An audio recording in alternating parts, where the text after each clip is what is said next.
Alright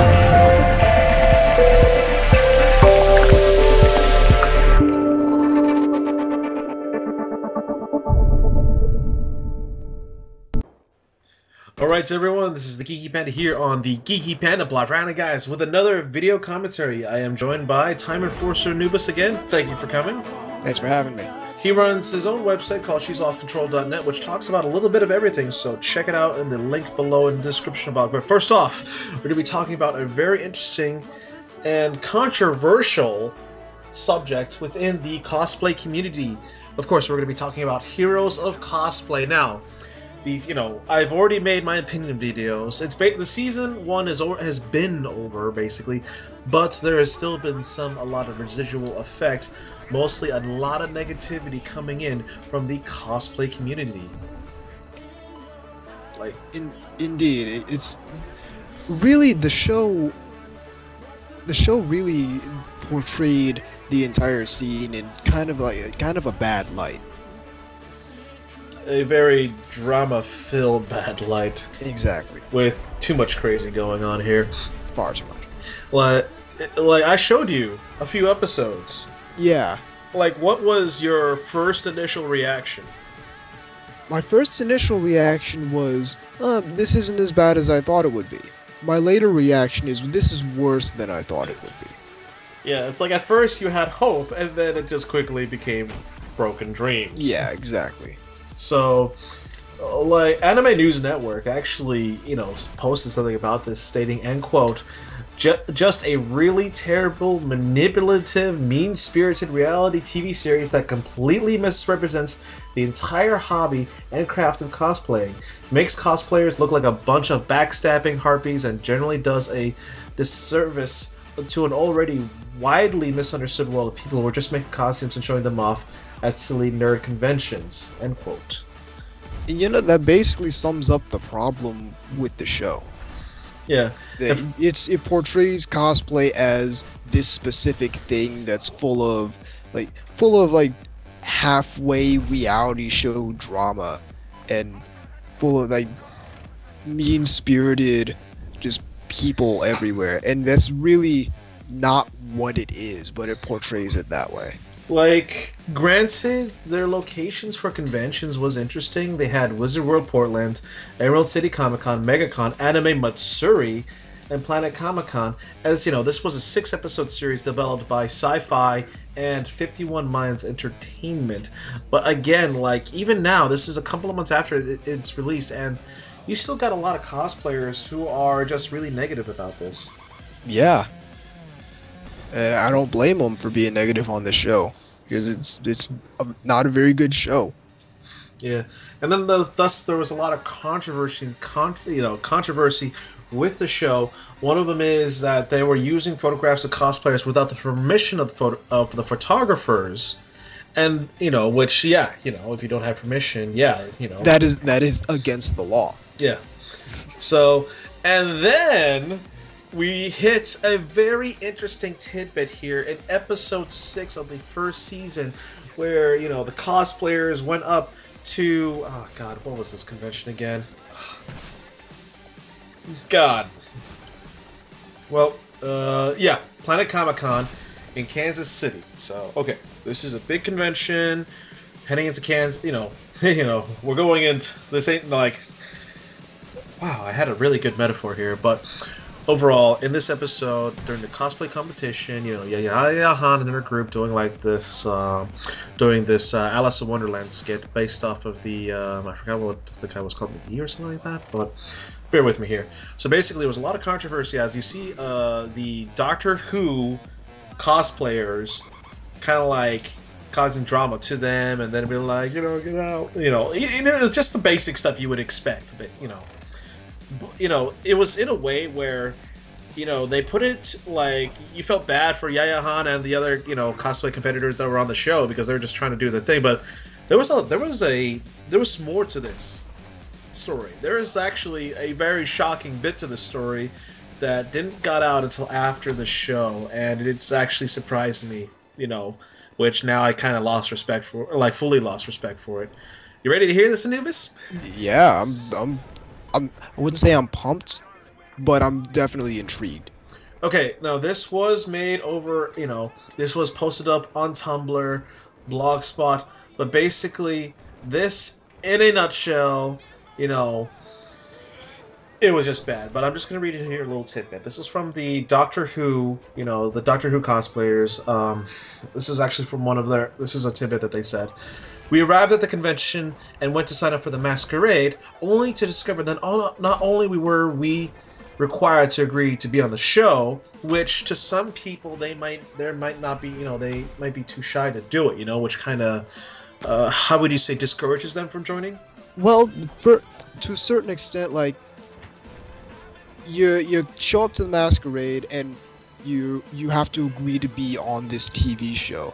And you're not expecting that. You're expecting, oh, okay, I'm gonna show up to the masquerade and do my masquerade thing, but you don't expect to have to. I would assume a contract was signed. Yeah, and like, that's kind of off-putting to me. Yeah, no, and it gets better. Not only we were required to agreed to be on the show, but we also had to do a skit. In speaking to the other entrants, we realized that no one had been aware of this requirement, and that, in fact, the skit requirement had been added only a day before the competition. We, like our fellow competitors, frantically threw a skit together. That's ridiculous. That's absolutely ridiculous. How do you expect a bunch of cosplayers to come up with an idea for a skit a day before and not even tell them? Yeah, against the group of cosplayers from the show, that's their skill level are definitely higher quality. They're professionals. You're going in on a one-sided match. You're going in against, like, this is like the D-Day landings here. This is not good. It's like the Navy SEALs against a bunch of cavemen with rocks. Yeah, not fun. But no, it actually gets better. As far as the drama, actually, it actually gets pretty bad. The actual masquerade was an exercise in humiliation and frustration. We went first, which allowed us to see how miserably outclassed all the locals were by the so-called dubbed heroes. They had gigantic props, soundtracks with pre-recorded dialogue, light cues, grips, and smoke effect. One group of cosplayers who owned their own production company and had done a gig for Guillermo del Toro guy who did del Toro. Yeah, who did movies like Pacific Rim, and then you also got Hellboy, which is actually really good. The other had Yaya Han herself, who boldly came out of retirement from competing at cons to compete at a con with no professional or amateur split. The only local group that was able to put together a decent performance was a group of fairies who also dance at the local Renaissance Festival. This kind of illustrates a few problems. So it's evident to me that the arrangement between what con was this? This was Kansas City Planet Comic-Con. So it's apparent to me that the arrangement between this TV program Heroes of Cosplay and Planet Comic-Con was only arranged at the last minute. Because had they had time to actually go through and sort this out, everyone would have known that when you sign up for the masquerade, you're also agreeing to be on the show and you have to have a skit.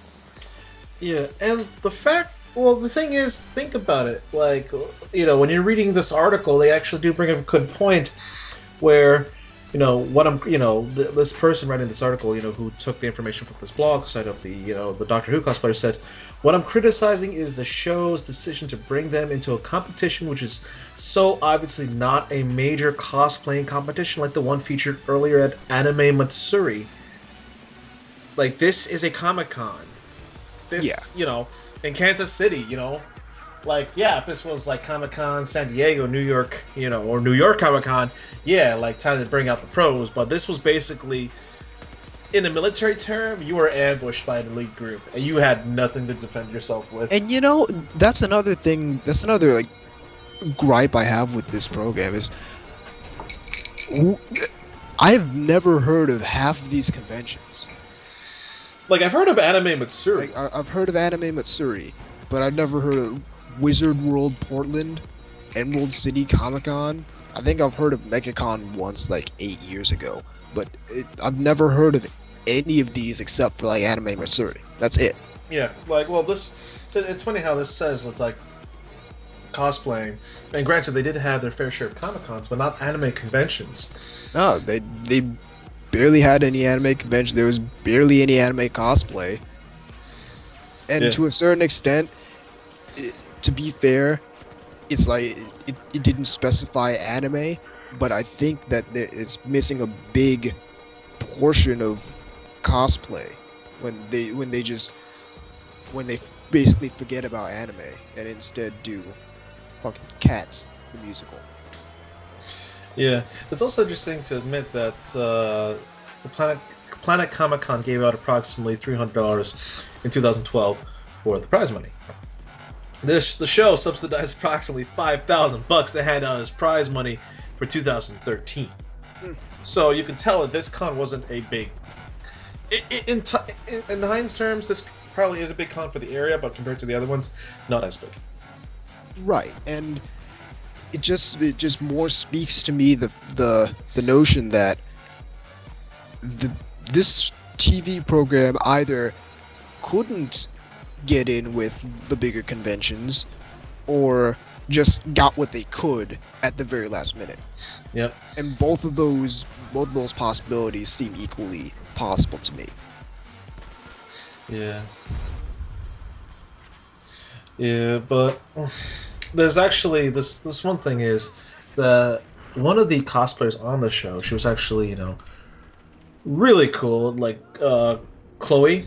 She was actually one of the more legitimate cosplayers, like I said in my previous videos. She actually posted a response to the post, and this is what she wrote down. Syfy didn't tell what the Doctor Who girls they needed to cause drama. It happened all by itself because of three things. One, people don't like things like TV shows invading their small community. Completely understandable. Two, people don't like when the odds are stacked against them in a way that they feels unfair. Well, though the cast entirely made their own costumes and paid for almost everything. Three, almost everything. Either way, they want something. And the last one, cosplayers, tend to tear down their own kind when they feel threatened. All people do, especially the cosplay community, though, as I've noticed a lot of Tumblr, during the airing of this show. So to those ladies trying to blame their BS on the show, you can't edit something in that wasn't said. And the show portrayed you just because as you were. So, good points across the board, but, again, the thing is, though, with this, they can edit it in a way where they can make the heroes look like the victims rather than the villains. Like, I think in this situation, nobody wins. Definitely. It's just bad all around, except for maybe the production company that made the show. But from front to back, it's bad for the community. It's bad for the people participating because they're portrayed in a way that they did not portray themselves. Yeah, like this is not the way because of they the power of editing television programs. Yeah, like this is not the way they intended, and I think that they definitely. This show would this show would undoubtedly cause a lot of misrepresentation within the cosplay community. So to a person that's like, oh, cosplaying, like I don't really want to get into it because it looks like a lot of drama and a lot of, like things, a lot of bullshit, basically. Exactly. So in hindsight, damage done. It is what it is. We move on. Well, not so easily. The show has officially announced that they are queued for a second season in 2014. So yes, you will see another Heroes of Cosplay for 2014.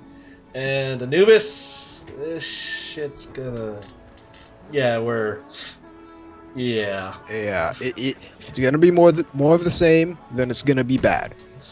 Yeah. So basically, they already started, promoting the second season in a simple way. But one of the things that they did is that they set up, like email us at this email address, if you want to be considered on the show. But I read a different article that they are looking for people mainly in the Los Angeles and Atlanta regions. So by that thing alone, you've considerably cut out a lot of the cosplayers out there within the United States. A lot of quality cosplayers, even. If I could make some speculation for a second, I think that kind of ties in with the fact that I haven't heard of half the conventions they go to. They don't. My my wild ass speculation is that they just don't have the money. Because if they had the money and there was a really good cosplayer up here in the northeast area, they could fly them down to wherever they're producing the thing and then ship them out to all these conventions and Well, whatnot. But they're looking in the Los Angeles area because they can't transport anyone to where they are. well, not even then. Like this show concentrated on like looking into their life of making cosplay, so they have to fly out their crew to where the cosplayers live, and the Los Angeles region is probably a lot easier for them in Atlanta because Atlanta Yeah, is such a centralized area. But like everywhere else, like there's like cosplayers out in the boonies or like the countryside, that the quality is just so good, and yet they are largely they're just like, oh, you don't live here, so we're going to avoid you. exactly. So like, what do you think are we going to expect here? I think we can definitely expect more of the same, which is a bad thing. I think and since it's in the Los Angeles area, I if I if the precedent hadn't been set in the first season, I could anticipate them going to Anime Expo, but since they go to 90% conventions I've never heard of, that's on the fence, and that's a bad thing too. Well, Because if you're in the Los Angeles area, if your sphere is centered around Los Angeles, Anime Expo is the convention. yeah, they can hit up like, if we're looking at this from a just location perspective, Los Angeles Anime Expo, it is the biggest anime convention within the United States. But what's also close to Los Angeles, San Diego, which houses San Diego Comic Con, which is the biggest convention in the United States. And then Atlanta, you have stuff like Dragon Con, which hosts a number of cosplayers there. So that's an easy location to do. Yep. But If they're centered around Los Angeles and they don't go to San Diego Comic Con and Anime Expo, then I consider the show extremely suspect. yeah, well, what if they do go to San Diego but not Anime Expo? If they don't go to both, then it's suspect. You can go to San Diego Comic Con, sure. You need to go to Anime Expo too, because that's the largest anime convention in the United States. And anime convention, that means cosplay. It's gonna be cosplayers there. Of course they're gonna have the contest and all that. It, you need if you're doing a cosplay thing, if you're doing this big cosplay TV show, you need to go to it. It's the huge convention. And they had a tank there last year. Yeah. Yeah, I know, it's like, they had a Panzer Mark IV tank. Come on here. Yeah, everyone goes ham for Anime Expo, even the production companies. So if you're not at Anime Expo, what are you doing? And even then, let's not ignore the East Coast. We house some of the biggest anime conventions, including but not limited to, we have Anime Boston. We have Otakon, the biggest on the East Coast, second biggest in the on US. the East Coast. Yeah, Anime Boston. We have Otakon. Kineticon's moving up. They're moving up fast. And if you don't capitalize on that, you're gonna be left in the cold. So There's there's a whole bunch of really great convention scenes all over the United States. And Katsucon. Katsucon. Yeah, we got Katsucon. Let's not forget that. And let us not even forget our Canadian brothers and sisters to the north. They Oh yeah. house damn good conventions up there. Oh yeah. You know, again, I feel like Yeah. that it's just so concentrated. It's just a small. Like you got the bubble of cosplay, but they're concentrating on small areas. Here's the problem. Here's the main problem with Heroes of Cosplay. Their scope is much too small. Yeah. They're only focusing on the competitive scene, only focusing on a handful, not even a handful, a pinch of cosplayers, and they're only focusing on a relatively small radius of space when there's a ton of various different levels and forms of cosplay. There's a whole bunch of various types of cosplayers who do all kinds of different cosplays, and there's cosplay scenes all around not just the US but the world. Let's do Heroes of Cosplay Comic Con. Let's go to Comic Market and talk to some of the cosplayers there. Let's go out to I think they call it Japan Expo in France. Let's go over there and talk to some of them. Let's go to, I don't know, does Dubai have an anime convention? Let's talk to some of them. Like, let's not forget that it seems like instead of showing like the work in progress over the months leading up to the con, they show you have 1 to 2 weeks to do this shit. Get it done. Yeah. It's not. They don't show. Okay, it's half a year before the convention. Let me start on my costume and be a sensible person. No, it's 3 days before the convention. I need this elaborate Lulu Final Fantasy X cosplay right now.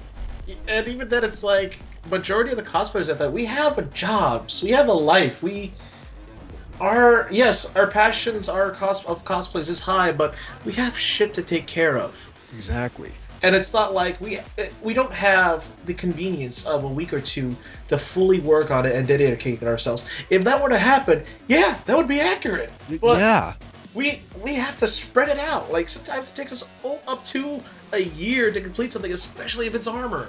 Exactly. Like, some of the cosplays that was featured in Heroes of Cosplay, albeit some of them were good, but if they had, let's say, even a month or two, the quality would have been exponentially It would have better. been lit infinitely better. Infinitely better. Like, but they don't give them the chance to do that. Either the producer's is like, oh yeah, they can get this in the week as long as they concentrate on, like, we have jobs, we have lives, we have a social life, we have responsibilities to get done first. And like, listen, if given the chance to go around conventions and in my military gear and make money doing that, I'd do it. But not everyone gets the chance to do that. No, and even so for the majority of cosplayers who have lives and jobs, that's not an accurate portrayal of what we do and how we do what we do. It's not feasible. It's not feasible, and it doesn't represent cosplay. It doesn't represent the cosplay community. It represents this small subset who can take a week and bang out this cosplay. And to be fair, they do a really good job on it for a week, but that's not the cosplay community at large. It's not. No, it's just you got a lot of things that are going. In all honesty, I do hope this show does a 180, but let's be serious. You know, they're out there to get views, so you're gonna need a sense of urgency. Competition works great for urgency. Let's be real. It'd be fantastic if they could widen their scope, travel to more conventions, get some more various different kinds of people and different kinds of costumes in there. But they're not. They're gonna focus on the same stuff they focused on in the first season, because that's what makes TV shows. You can't make a TV show nowadays of, okay, we're gonna go around and talk to cosplayers and whatnot. No, doesn't work. I just realized something. Yo, all the people that were on there were white. Oh, hey, imagine that. I just Like, Why am I not surprised? like I'm not trying to be racist, but No, you're not. They are. I'm kind of thinking about this now. Like, hold on. No, no, wait, no. Her future just be husband is Asian, but he is not the one competing. Yeah, So, he's not the cosplayer.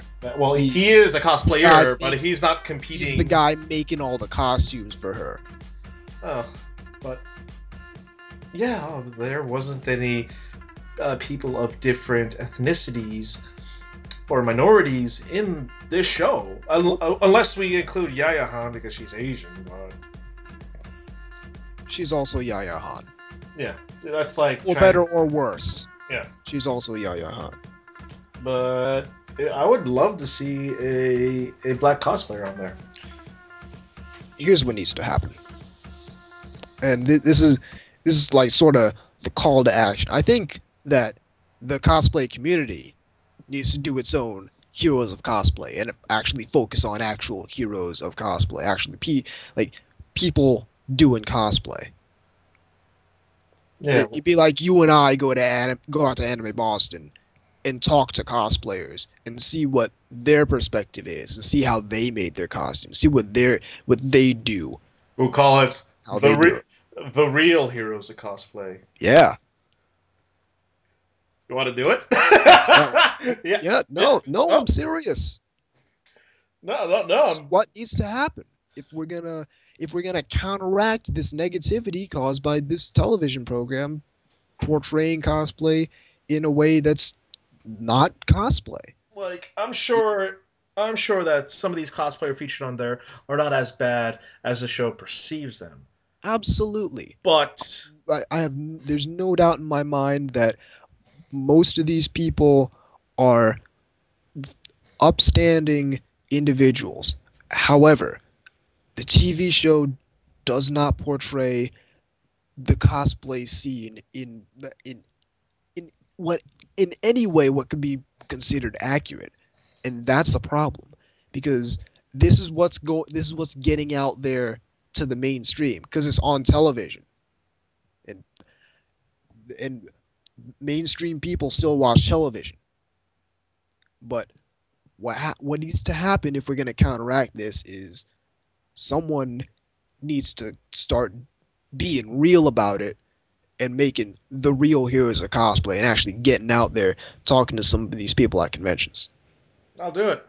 You heard it here, folks. The Geeky Panda here on the Geeky Panda blog. Myself and a few other people within the community, including Time Before Sir Nubis, will try to show you guys the real heroes of cosplay, which actually has a really nice ring to it. Yeah.